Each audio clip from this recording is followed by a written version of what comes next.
Bismillahirrahmanirrahim. Yang saya hormati Ibu Dr. Endang Sri Budi Herawati, SE MPD, dan semua teman-teman yang saya banggakan. Assalamualaikum warahmatullahi wabarakatuh. Saya Intan Nurmayani yang saat ini sedang menempuh pendidikan di Universitas Nahdlatul Ulama Cirebon. Video ini dibuat untuk memenuhi tugas mata kuliah Etika dan Profesi Pendidik. Untuk itu, teman-teman bisa simak video ini ya. Bismillahirrahmanirrahim. Pada kesempatan kali ini, materi yang akan dibahas adalah mengenai kompetensi guru. Sebenarnya apa sih kompetensi guru itu?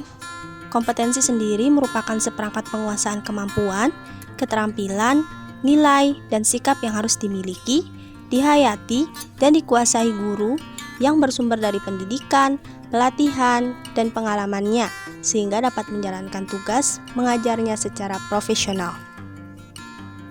Jadi, kompetensi guru dapat diartikan sebagai kemampuan atau kecakapan seorang guru berupa pengetahuan, keterampilan, sikap, dan nilai-nilai yang diperoleh melalui pendidikan dan pelatihan sehingga dapat melaksanakan tugasnya dengan baik.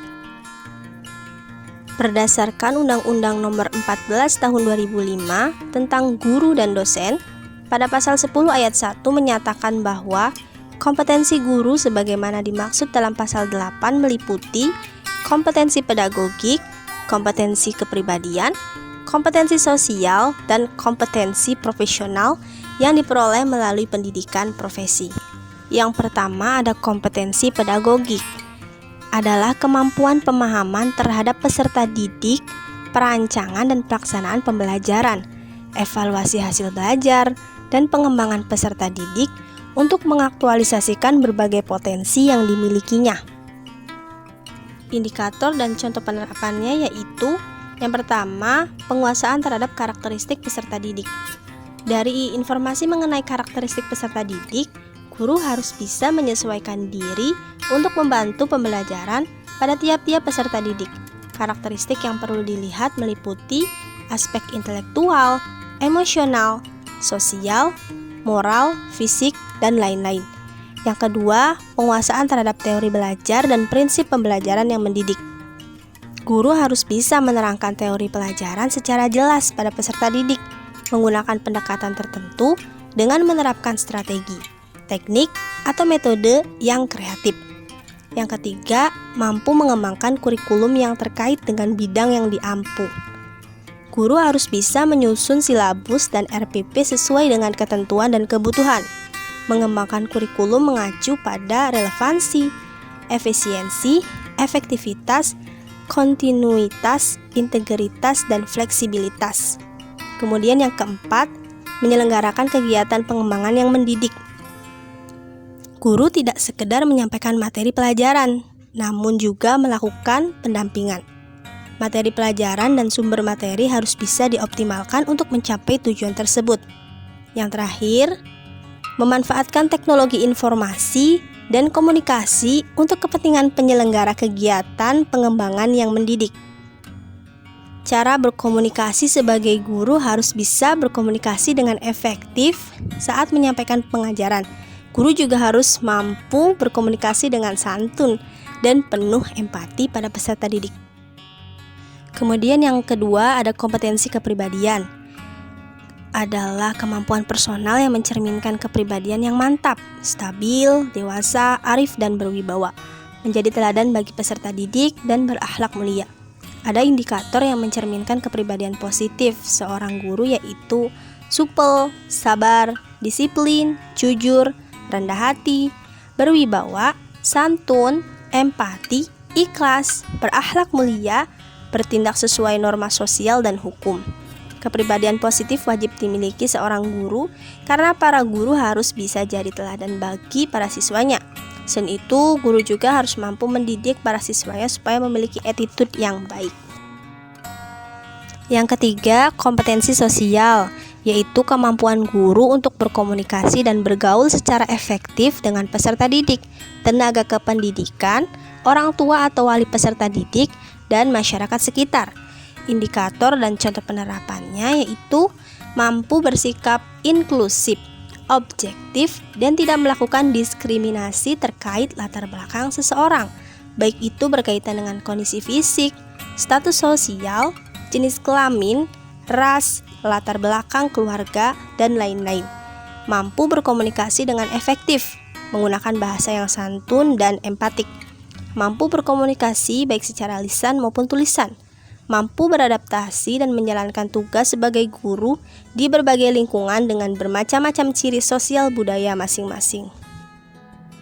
Kemudian yang terakhir, kompetensi profesional adalah penguasaan materi pembelajaran secara luas dan mendalam yang mencakup penguasaan materi kurikulum mata pelajaran di sekolah dan substansi keilmuan yang menaungi materinya, serta penguasaan terhadap struktur dan metodologi keilmuannya.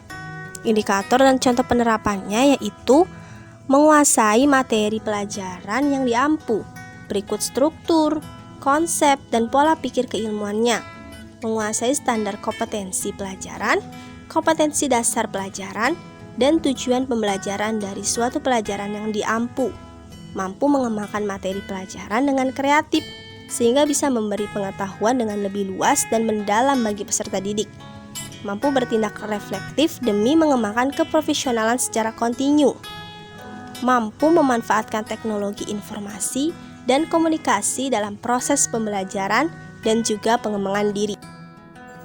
Mengapa seorang guru harus memiliki kompetensi dasar tersebut? Karena kompetensi guru itu sangat penting bagi tenaga pendidik dalam menjalankan tugas dan fungsinya sebagai pengajar profesional. Program kompetensi guru menjadi standar mutlak guru dalam meningkatkan kualitas mengajar agar tercapai tujuan pendidikan nasional. Kompetensi guru juga bisa sebagai upaya pembinaan dan pengembangan profesi guru dalam bentuk pengembangan keprofesian berkelanjutan atau PKB. Diharapkan, guru tak lagi sekedar menyampaikan materi pembelajaran saja, tetapi lebih dari itu, harus mampu memiliki sikap ingar susung tulodo, ing madya mangun karso, tut uri handayani.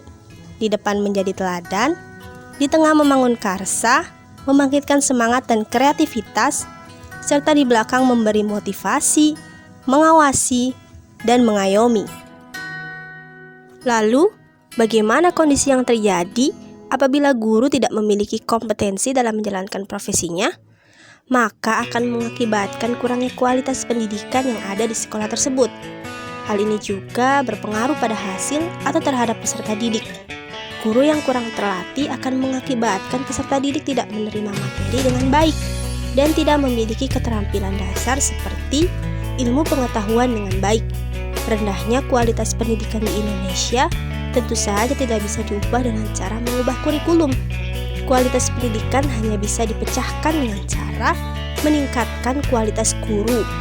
Tanpa perbaikan kualitas guru, maka kualitas pendidikan akan tertinggal jauh dengan negara-negara lain. Banyak guru yang bingung sehingga pembelajaran kurang optimal. Guru akan sulit menerima perubahan jika kompetensinya rendah. Pendidikan akan semakin rumit ke depannya bila kualitas guru kita lemah. Maka kompetensi guru harus segera ditingkatkan. Itulah salah satu titik penting mutu pendidikan di Indonesia. Nah, solusi dari permasalahan ini adalah meningkatkan mutu pendidikan dengan cara pendidikan dan pelatihan seperti PPG atau program profesi guru dengan beberapa workshop dan lain-lain. Itulah penjelasan mengenai kompetensi guru. Sekian dari saya, kurang lebihnya mohon maaf. Wabillahi taufiq wal hidayah. Wassalamualaikum warahmatullahi wabarakatuh.